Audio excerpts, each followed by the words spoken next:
I was fortunate because I met the man who was running CPAs for the public interest. I don't know if that group exists anymore, but it was headquartered at the Illinois CPA Society. And what it did was to provide CPAs to the boards of nonprofit organizations. And I met Michael at some speech about nonprofits very, very early in my career. And he said, oh, this Saturday, a bunch of us who are technical assistance providers are getting together to decide whether we should have an organization. Why don't you come? And the reason, by the way, that we were called technical assistance providers is that at the time, the Chicago Community Trust gave grants for consultants to charities that were called technical assistance grants. In subsequent years, every time we said technical assistance, people thought that we meant information technology. And so that did not work out well. And that's how we changed the name from Chicago Area Technical Assistance Providers, which is what we were originally called, to the Association of Consultants to Nonprofits. Anyway, so that very Saturday, we met at the Chicago Yacht Club, I think it was, which is on a ship in Monroe Harbor.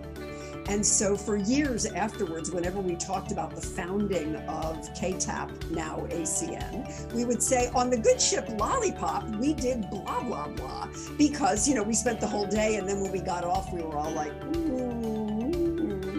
Anyway, and that day's conversation, there were a dozen of us there, including me and another friend who was brand new at this work, and a number of other people who had been doing it for a long time, but not really in any organized fashion, although they'd been meeting for lunch.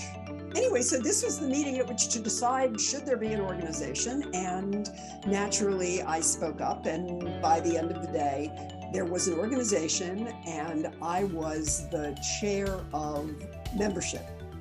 And my friend, who was the other new consultant, was the chair of programming. And that's how ACN came to be.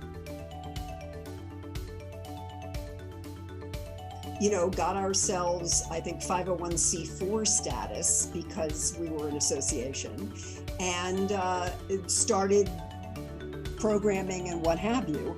And we were incredibly ambitious. In this first year where there were only 12 of us, we were having programs every month, and we were having social gatherings every month, just trying to spread the word about ourselves. And all that happened was, after about 2 years, we were all completely exhausted. And remember, this is back in the dark ages. We kept our membership list on a typewriter, and we called people up and said, where are your dues, and things like that.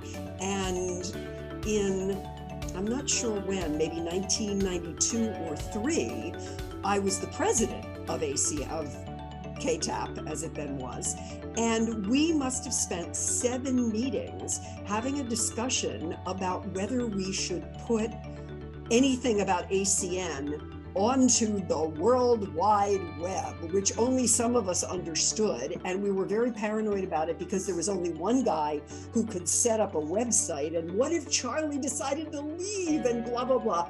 But slowly but slowly, we came into the 21st century. And then, of course, you guys have expanded it infinitely in the last 20 or so years. I mean, I've only been involved for 34 years, 33 years, something like that.